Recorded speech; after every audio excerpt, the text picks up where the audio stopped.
reviews, discussions, and theories about films in horror, sci-fi, and genre. This is the Horror Deconstruction. Like, share, and subscribe to hear more. What's up, everybody? It's the Horror Deconstruction. You can find us on Instagram, Facebook, most likely on YouTube. Give us a like, share, and subscribe. Hit that bell icon. Let people know you listen to the show with your host, Compan. Wooden Cabinet. And today's film is... Fellini's Satyricon, 1969, emphasis on the 69.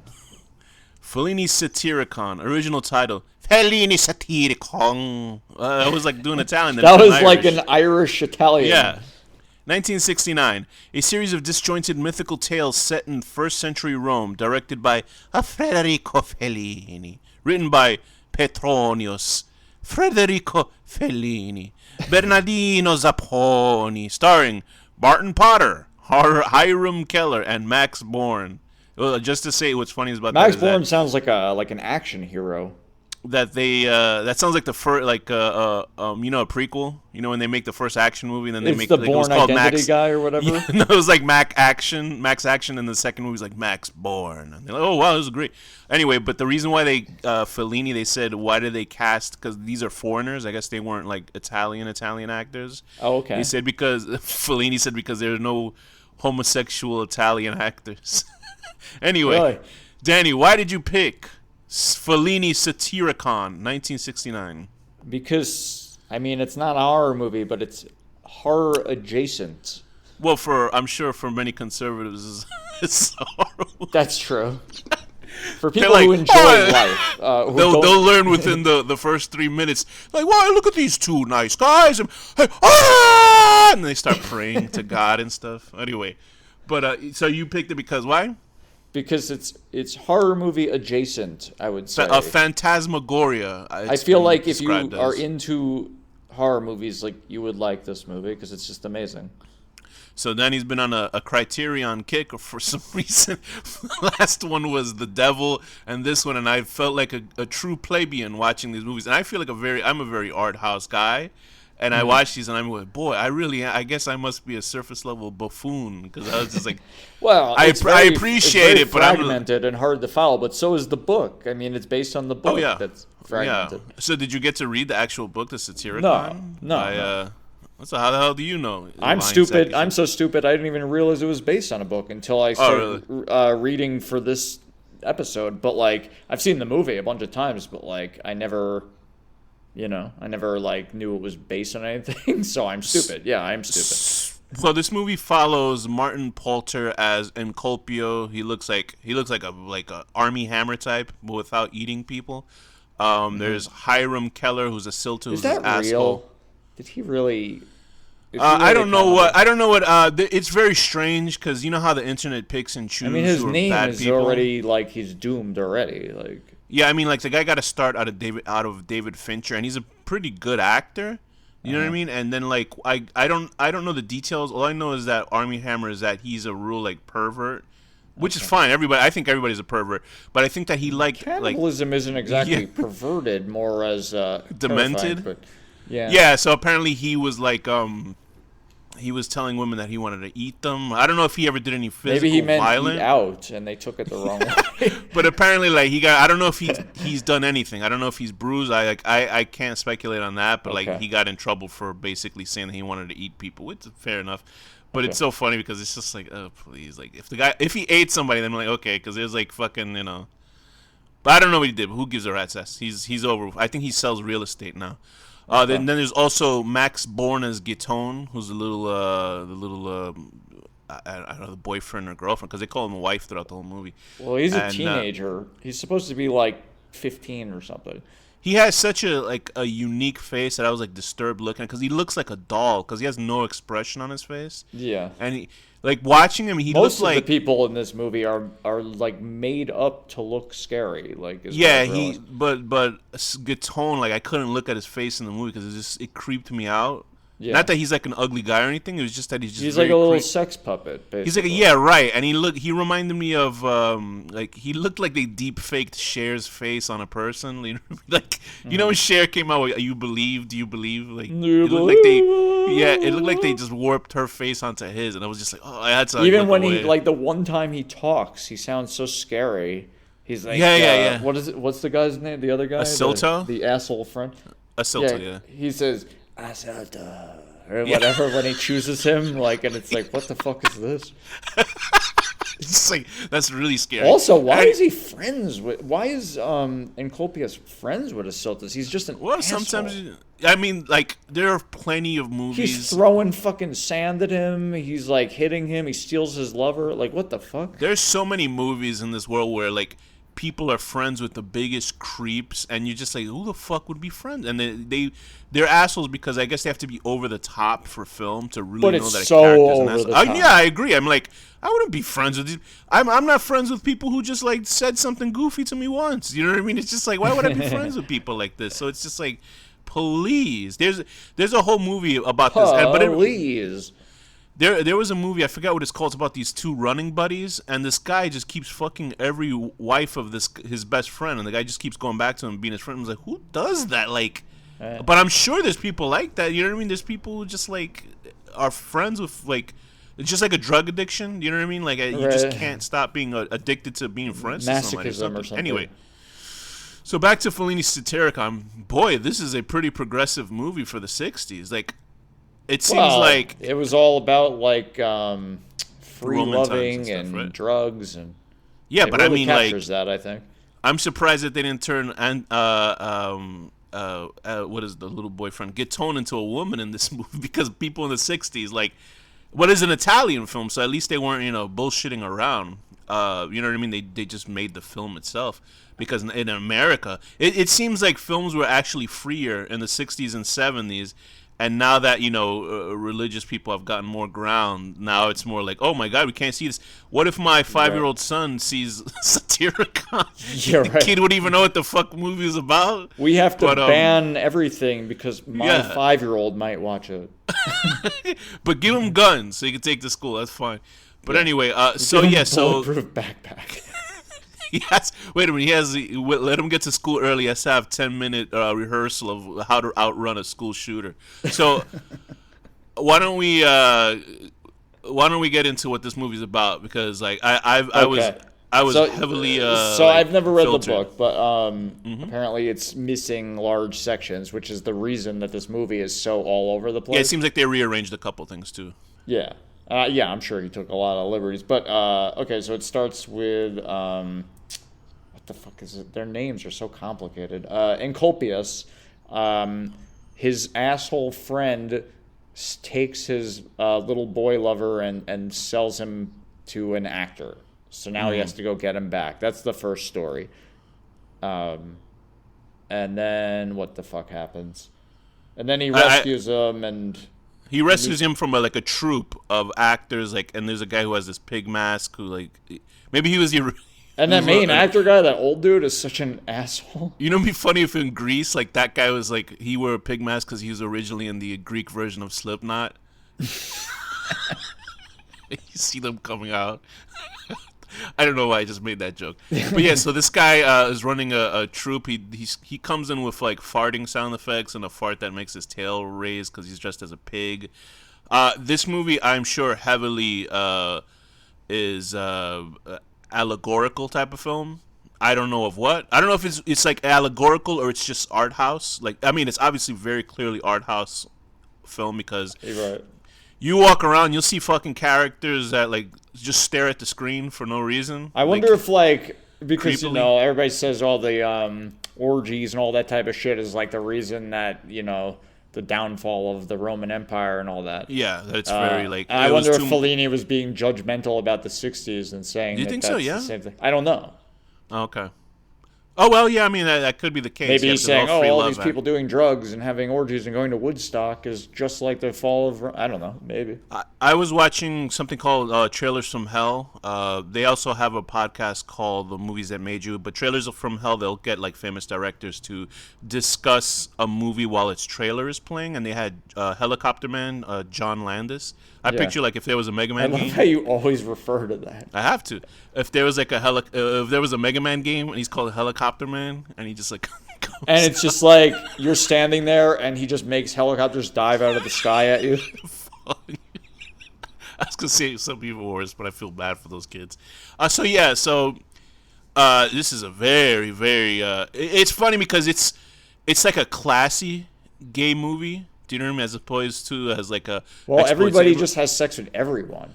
It's not great. Like like Knife and Blood was an exploitative gay like horror film. Oh, that was the porn that's one, a very right? that's a good movie. That's a good giallo horror movie. Yeah, I like But that this movie. one is like this is like for like bourgeoisie. Like if you're into like watching like pretty men and boys and stuff, like this is gonna turn off a lot of people that watch. But I mean, it's like I myself found the movie okay because I didn't understand it really. I think it was like it was on purpose to be obtuse and strange. I'm sure Fellini understood what he was doing, Right. but there's no like, and Colpius is the lead character, and it seems like it's supposed to be a journey of a main character in his whole life or something, or like a section of his life. Right. But like he comes in and out of the movie, and I was like, by the Well, end no, of those are like stories being narrated. Those yeah, other I know. parts. So that's like the bad thing about it, because it's like just reading what what the movie's about. Like when you read on that little tagline, it's disjointed stories. By the end of the film, he has to like the big like thing he has to overcome is getting an erection. Like that's the fucking. Oh yeah. You know what I mean? Yeah. Not fighting a main bad guy. Not that a movie needs a bad guy. I thought it was kind of refreshing that there wasn't like a main villain he has to fight, because basically every bad guy is like killed. I think throughout the movie. villain is the world he's living in. I guess. But towards the end, it's just like he has to fix his boner, and that's the movie. And I was like, what? I was looked at the time. It was like, okay, so I was like, this movie's 2 hours, and I'm watching the part when he has to get his penis cured by a woman who can like set fire out of her vagina, right? Because she was cursed by a sorcerer.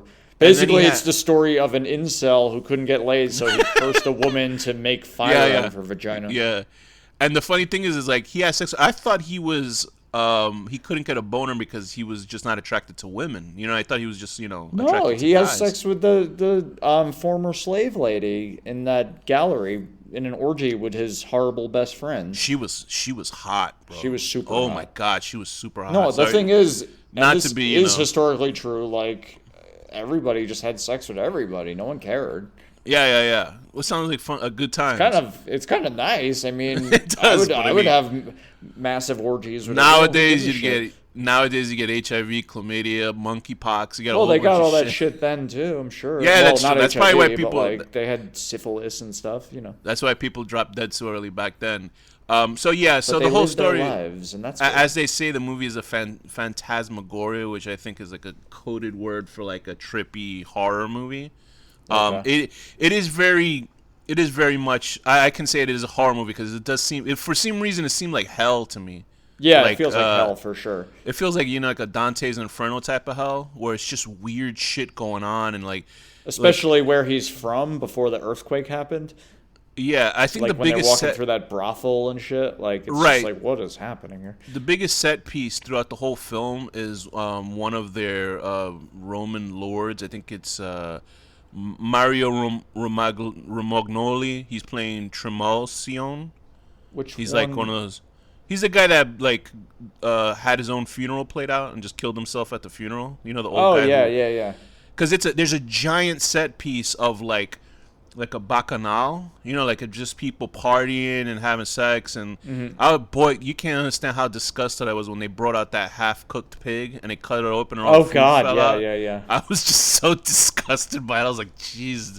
And then people just eating it like nothing. I realized, people didn't wash their hands back then. Like, people had it rough. Yeah, like, people me, like us wouldn't have been able I'm a to germaphobe. survive. I'm a germaphobe to the extreme. I don't think you would have been, no, if you lived back then. It wouldn't have been. You would never have considered it. You know? Of course not. I go to sleep with a surgical mask on, so that's my problem. I'm just joking. I'm kidding. But like, it's just like so grotesque, and it's just. But then you realize, wow, there was like a freedom to it. But that freedom, I'm sure, was a cost that like being sick. It's one of those things like back then, like you'd have a cold, right? And then they'd be like, okay, let's cut your veins open and bleed you out, so that'll make all the evil blood come out of you. That kind of shit. Yeah. So the biggest section of the film is this bacchanal. It seems like it takes up like a third of the movie itself, even though it's not really. It doesn't seem to feel like it's a necessary. And then there's like a half an to the hour. movie. There's like 10 different plot changes. Right. So what was your favorite section of this movie? I definitely like all the parts involving the poet. And I'm glad they bring us back to the poet at the end. The poet who is in the Bacchanal.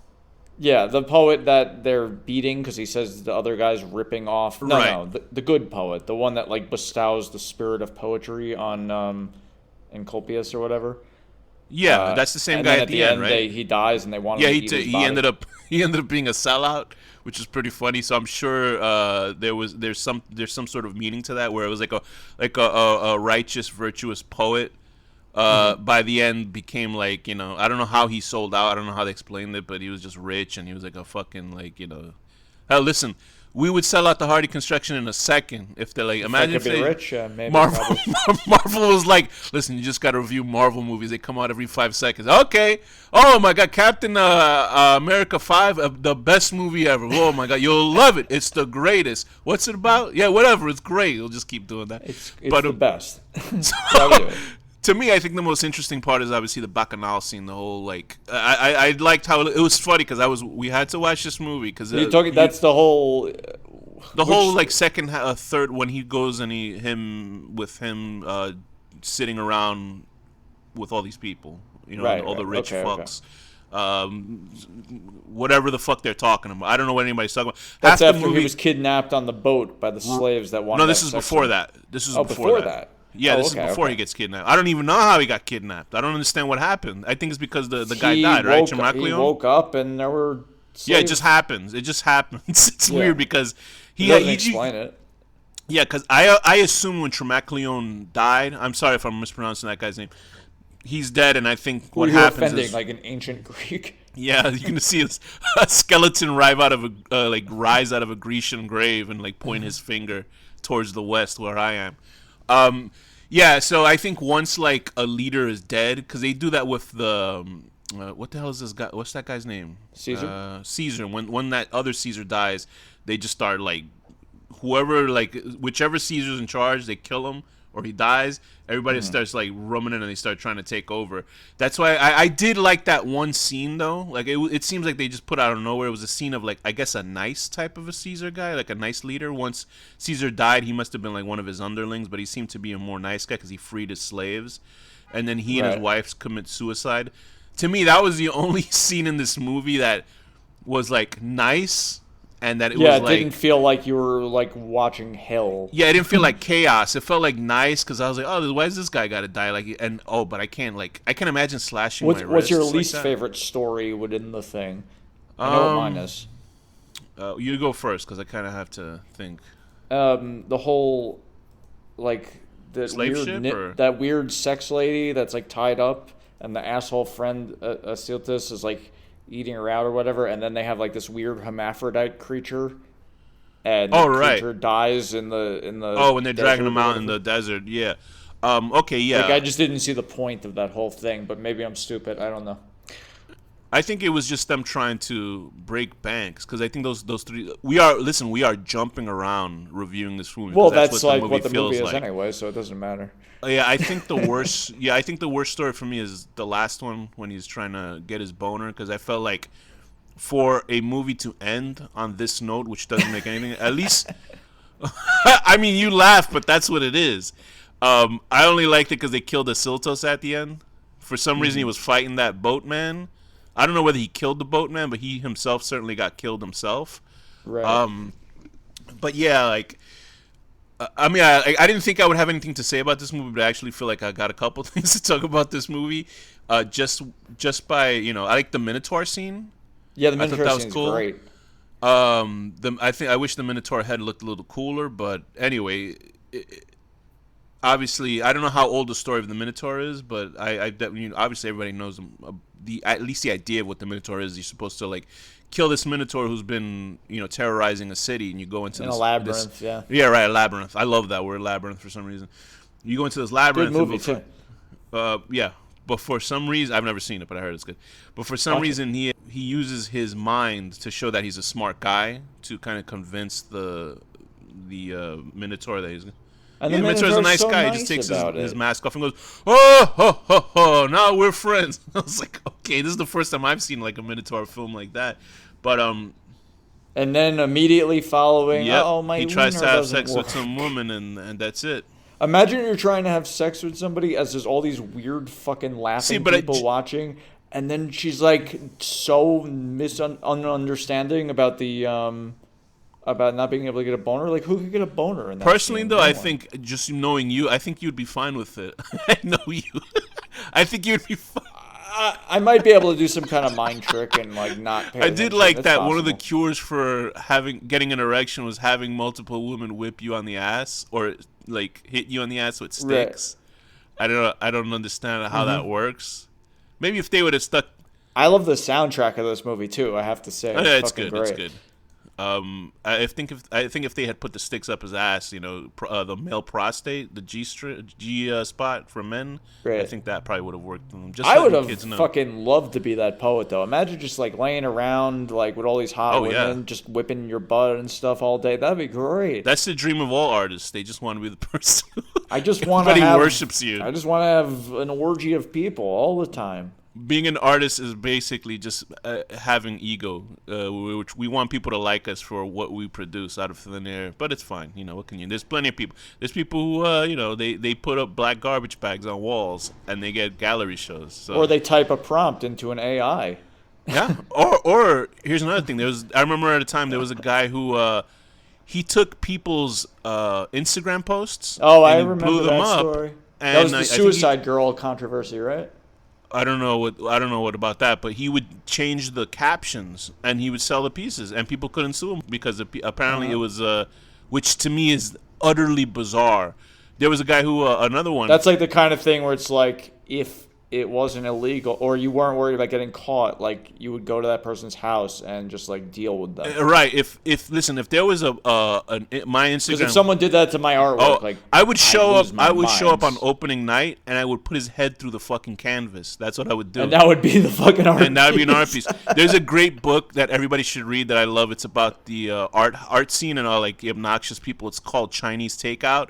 And in one scene, the main character, I don't know if it's a spoiler for the book, but it's great, is that he finds that there's like he was unwittingly part of an art installation.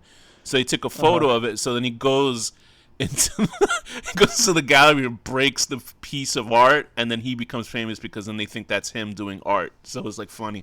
It's a great book. It's called by Arthur Nessisian, called Chinese Takeout. But anyway, back to this film. So yeah, I think that whole erection scene is getting important. Now that I'm talking about it, like when I was talking to you, I had seen the first hour on a really poor quality like version of the film. It was like horrible. Yeah, the looking. YouTube version is terrible. And I was like, oof, because I mean, I was like, at least like if the movie looked beautiful, like, but that's the fault of the way it was. So uploaded. I used to own it on DVD. Right. So I've seen it like the good quality, so in Italian. So I found a dub that was really high visual quality, but it was a dub. Did they have Italian accents? And I was just like, whatever, I'll just fucking watch it because I've seen it in Italian too. So yeah, who cares? And it's funny because half of the movie is in gibberish, like made up Greek nonsense. I didn't know that until yeah. But anyway, then I found like a high quality version. I was like, oh my god, it's a beautiful movie, and it does what I like what they do best in those type of old films where they had a lot of shit going on at the same time, but it didn't feel like a mess. Like the screen didn't feel like a disaster. It felt like everything was for some reason looking like the way it was. Right. What'd you think about that old man? He like the leader of the ATeam, and he was like a warrior, and he made Encolpius his wife. He had like the fake one eye. Oh, in the boat. Yeah, he had like a phony one eye, but I was trying to figure out because that fake eye moved. The violence is pretty. He got decapitated. Yeah, the violence right? is pretty cool. Like when like it wasn't a lot of it, but when it happened, and it was like pretty neat. Like decapitations, people getting stabbed. Yeah. I was trying to figure out how they did when they killed that one Caesar guy, and they were walking around him, and he was impaled on the spear, and it was like an actual person impaled on a spear as they walked around. I was like, how the fuck did that? Like, how did they do that? But I assume it was harnesses and shit, or maybe it was some kind of scoop, or something like that. Like I said, the movie's and fucking Guitone disappears. You figured he'd be throughout the whole movie. Like, he vanishes once they kill that Caesar. Yeah, they don't even explain it. They just say, we're going to take this guy, and that's it. He disappears, and that's the end of him. So, I mean, and Asiltis comes in and out of the movie. You don't understand why this guy's just hanging around with Asiltis. I guess that's, like, I mean, there's people that you could understand as your friend and shit. Like, Oh, and also remember Richard Simmons. I mean, right in the beginning, he's like this evil villain, like the very first opening of the movie. And it was nice to see when I found out who was who. A celebrity cameo in this movie was Richard Simmons as the guy playing a liar. Yeah. I guess a liar is like a harp or something. And I was like, wow, because he was very. This is before obviously he lost all the weight, but I can't imagine Richard Simmons being in any movie that's about gay people because that guy is such a pussy master, Richard Simmons. There's also, and then I like how this movie explained like gay sex is basically a younger man putting his hand on your shoulder. That's what it is. Imagine that's what people thought back then in the 60s because it was. Oh, because I would explain the scene. It's like the little guy kissing his like wrist, putting his hand on his shoulder and massaging him, and that's supposedly like gay sex. Imagine the guys in the 60s watching this. They're like, hey, gay sex don't seem that bad. And then they go to a bathhouse and they learn really what happens. And they're like, say, I wasn't expecting that, but it's not that bad anyway. And anyway. But yeah, so it is like it's a pretty progressive movie. It's a free loving movie. Yeah, it's a weird movie for sure. It's probably one of the strangest movies we've ever seen. I think it's one of the strangest movies we've seen. Not for content, just the way that it's written. Like this guy, like Lynch has nothing on this guy. Fellini. It's the first Fellini movie I've seen. I've seen his other movies. Okay, how are they? Well, not all of them, but like two others. They're not as all over the place as this. Okay. Like, this is definitely like. I mean, Fellini's like weird. considered like a master of cinema.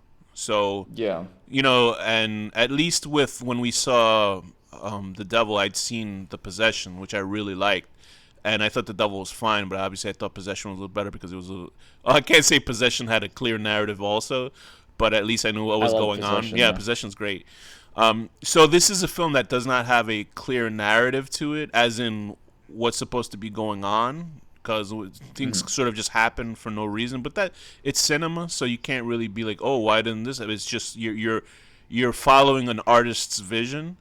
So I thought it was fine. Like I'm not gonna lie and be like, oh, this is the greatest. Like, oh my god, I as you'd see, I'm a plebian. I've been filtered. You are no, I was going to say intelligent, but another word for that. But I'm blanking on the word because that's how intelligent I am. Yeah, you're genius. Sophisticated. I'm sophisticated. There you go. One of the elite. So I'm a plebeian in this case, but I'm not a plebeian that would enjoy the Conjuring movies. So I'm not that bad.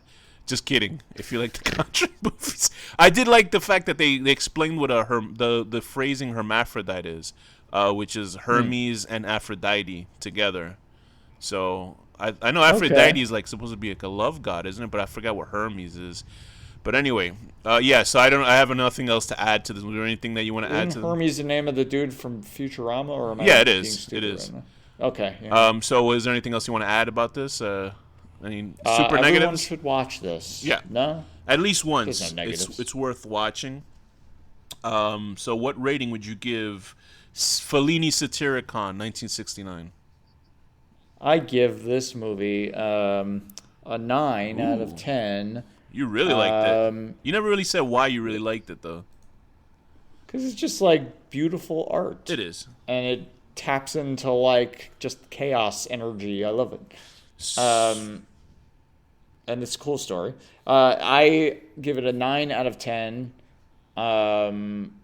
Oh, and the fucking art direction, everything is great. And the music is amazing, too. Mm-hmm. Like, it's like sci-fi soundtrack kind of shit going on. 9 out of 10.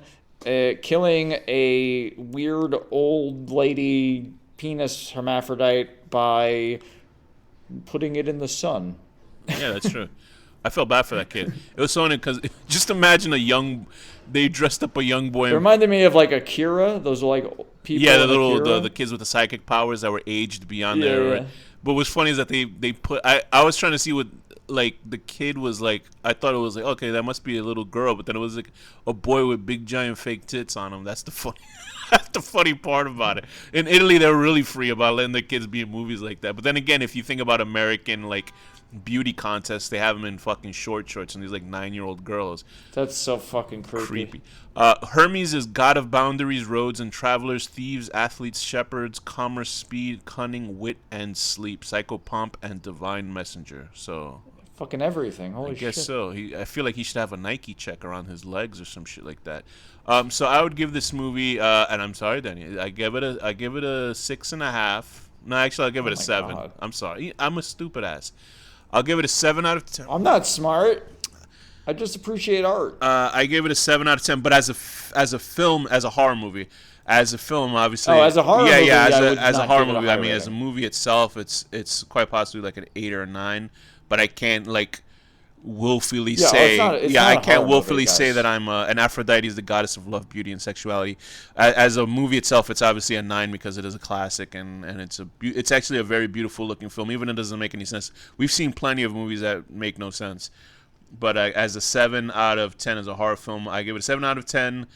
Befriending a masked man who's dressed up as a minotaur and being friends with a guy who's trying to beat the shit out of you by using your logic. And I like to say about the minotaur scene, I like the one sort of shot where the camera is zooming through the little layers of the labyrinth. And with that, Danny, what's the final word?